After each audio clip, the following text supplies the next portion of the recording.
Hello, friends. So, topic for the day is basics of project planning. That is scheduling. So, as you guys might be knowing, that project planning is one of the most important topics or one of the most important subjects that is to be taken up during the execution of a project. It involves sequencing of activities, then calculating the resources required, what are the timelines of those activities, and if we fail to take up or execute it properly, we might fail. Means this may lead to failures in the project. Often in my career in past 9 years, I've seen the project planners are often conversant with the use of softwares that are used in market. However, they are not uh, very much strong in the basics of project planning, so they make one mistake or the other, causing failures in the scheduling process. So today I'll be talking about those basics which, if taken care of, will, I'll not say will help you in making a foolproof project plan or a schedule, but definitely they'll help you to avoid the failures that may come up due to uh, problems in your project planning. So the content for today's webinar would be, I would be introducing project planning to you. Then we'll be talking about development of the network, time calculations associated with this network, and some other concepts which fall outside the basic concepts. So let's start off. Project planning is the common terminology that is used for a process in project management setup that deals with sequencing of activities that on completion is known as a schedule. Today we'll be dealing with the basic concepts involved in development of a schedule. Now you might be wondering what project management is. So I'll define project management also for you. It is the application of a process, methods, knowledge, experience, skills, tools and techniques, etc., to the activities of a project in order to achieve the objectives within time period, budget, and quality. Now, to define project is a temporary endeavor chartered or commissioned to deliver a unique product, service, or result utilizing manpower, material, machinery, and money, popularly known as 4Ms, within the constraints of cost, time, and quality. According to PMI, PM Box 6th edition, project is defined divided into 5 phases. First is initiating, then is planning, then is executing, which goes hand in hand with monitoring and control, and closing. There are various steps involved in all these 5 stages, and today we'll be discussing just one of those. So, to give you a brief of the project management metrics as per PMI, we have got on the rows, we have initiating, the stages of the project, that is initiating, planning, executing, monitoring and control, and closing. And in the columns we have various knowledge fields that are responsible or that are used in project management. That is integration, scope. Integration is basically summing up of all the rest of the 10 knowledge management areas. Then there is scope, what work is to be done, time, how in what time it is to be done, cost, under what cost means cost, under what expense it is to be done, Quality will give you the quality parameters. HR will give you the human resource part of it. Communications will be to and fro exchange of information. Risk would be something that may cause failure. Then procurement is both material, labor, and contracts as well. Then stakeholders is everyone that is responsible and affected by the project. So out of all these 47 steps or the activities or the components of a project management matrix, today we will just be discussing about number 10, that is sequence activities. This is a cross function of planning phase of the project, and it falls under time management. So moving forward, there are various project analysis tools which are used. Prima facie, everyone deals with PERT. Then CPA, that is critical path analysis. That this is the most commonly used uh, process to analyze a project. Then there is critical path planning and scheduling, decision critical path method. These are derivatives from critical path analysis. Then there is general resource allocation and scheduling programming. Then there's GERT, LCES, PEP, PNA. PNA is also a President's Network Analysis. This is also one of the most commonly used techniques. This is a technique that is mostly used by the softwares. Then there is line of balance techniques, LPC, linear program chart. Today I'll be using the mix of all these techniques and combining them with my 9 years of experience and letting you know of the basics that are used to analyze a project during the planning phase. So uh, there are two types of processes that I'll be discussing. First is activity on arrow. So this is just a common diagram. Here the circles represents the event and arrows represent the activity. Second would be activity on node. Here arrows represent the boxes represent the activities, whereas the arrows represent the relationship between various activities. Now, how let's start off with the topic. There are three basic steps that you need to keep in mind when you go for development of a network. First is determining the precedence relationship.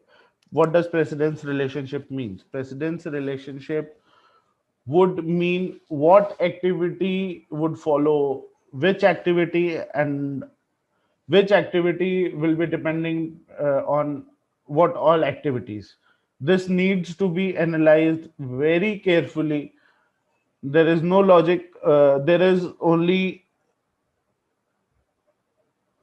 knowledge of language required in this. Under you just need to read between the lines and through the lines what is written, and you'll automatically know what is what activity, which activity will follow what activity, and how the scheme of activities will go upon.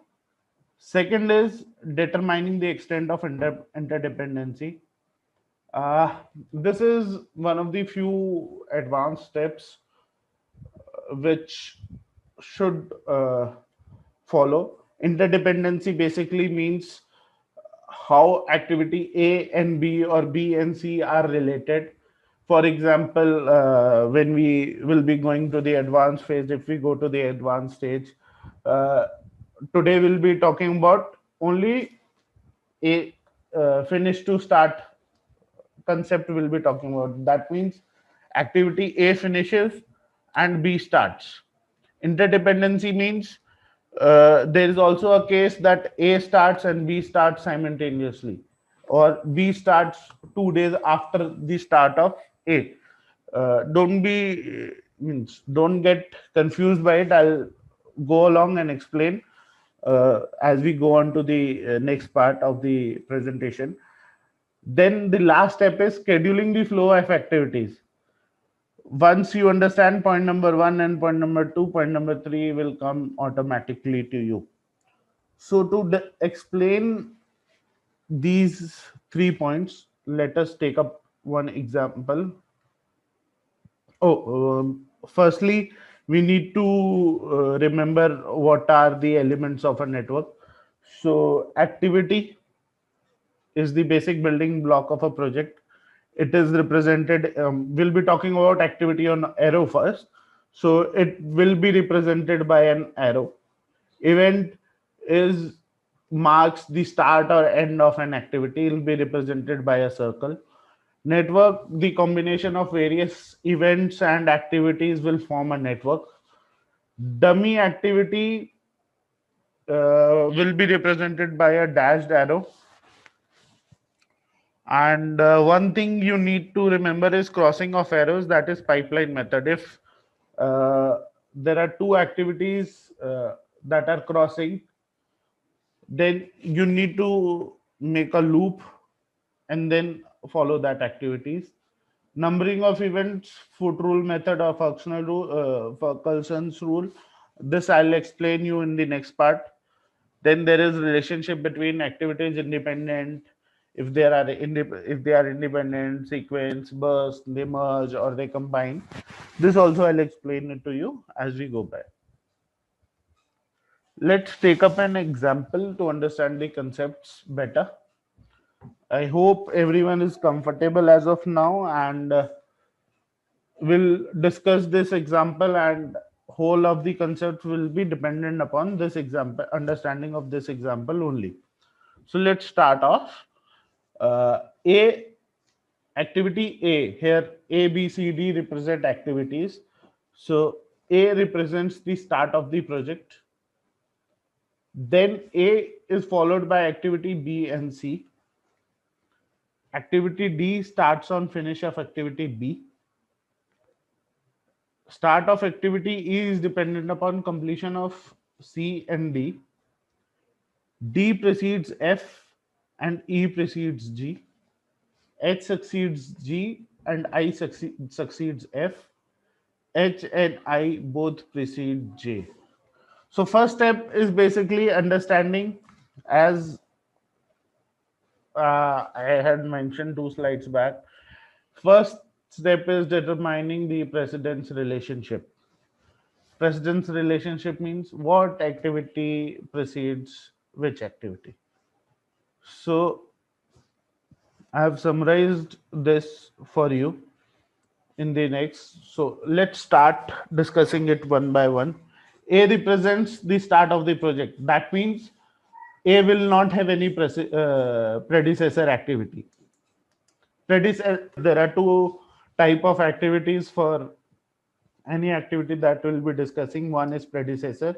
Predecessor means it precedes, or how to simply put it, it will happen before this particular activity, and successor activity, which means it will happen after this activity. So A represents start of the project. So on the start of the project, before the start of the project, there is no activity. So A will not be having any predecessor. However, then point number two is A is followed by activity B and C. So there are two successors to B and C. To A, that is activity B and C. So when we list it out, there'll be a simple column: activity, predecessor activity, and successor activity. For A, in predecessor activity will be not applicable or none, and successor will be B and C. Then we come down to activity B. Activity B will have predecessor as A, B is the successor of A, thus vice versa. Sorry, A will be the predecessor of B. And if we come down to the next step, activity D starts on finish of activity B. Thus, activity D will be the successor of activity B. Similarly, for C, A will be its predecessor. And now we move on to next part. Start of activity is dependent upon completion of C and D. What does this mean? Activity E is dependent on start completion of C and D, which means E will have activity C and D as its predecessors. Okay. Then coming on to next step, D precedes F and E precedes G. This point is giving us relationship between four activities, that is D and F and E and G. As of last point, we had D, whose successor was E. E, we had predecessor. E had predecessor as C and D. Now in this part, E will precedes F. So in the column of successor against activity D, we'll be having E and F. E precedes G. For E, the predecessor will be G and successor will be G and predecessors will be C and D. Now moving on, H succeeds G and I succeeds F. Similarly, for G, predecessor is E and successor is H, and for F, predecessor is D and successor is I. And for both H and I, successor is J, and there will be no successor of J as we don't have any other relationship or logic to think of. I've summarized all this up for you in the next slide. See, whatever we were talking about, A, there is no predecessor, successor are B and C. B predecessor is A, successor is D. C predecessor is A, successor is E. D predecessor is B. So this we can see, if B has successor D, then D will have a predecessor B. It has successor E and F. E, uh, it is a successor of both C and D. So it will have predecessor as C and D. Then successor is G, and so on. Finally, to the last activity, H and I are its predecessor, and successor is none. Now to put it up into a network. See, simply an activity is represented by an event, that is a circle, an arrow, and a circle. So let's start it off. A is the initiation of a project. So circle, arrow, and circle. A. This represents the start of the project. It is followed up by B and C. So there are two activities which will start on completion of A. Then on completion of B, D starts and C gets completed separately. Now here is the trick thing. E start of E depends on completion of D and C, whereas F is only dependent upon D. So if we move uh, D and C to finish at same point, this will be having a problem over here. So what do we use? We use a dummy activity. Dummy activity has a time of 0. It is just to show that this event coincides with this event. However, the event where D is finishing is independent upon of the event where C is finishing. So D is transferred to uh, C through a dummy activities, which results in start of activity E, and simply activity F starts. on completion of activity D.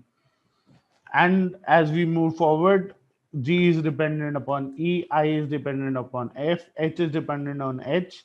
Both I and H precede J. So this will form development of a network.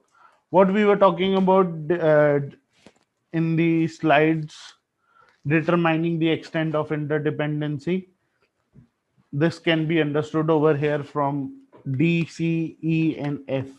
E is dependent upon C and D, but F is dependent only on D. So F can start automatically when D gets finished, but it has to be independent of C. But to make it possible that E is dependent upon both C and D, we need to put in a dummy activity. This is what dependency or means. So in development of a network, we need to remember one golden rule, which is the network diagram represents a project which compulsorily has single start event and a single end event. This is the golden rule. If our network diagram has one start event and one end event, we will not be having any problem. This is one of the most common problems or mistakes that is done by project planners. They have two or three ends which do not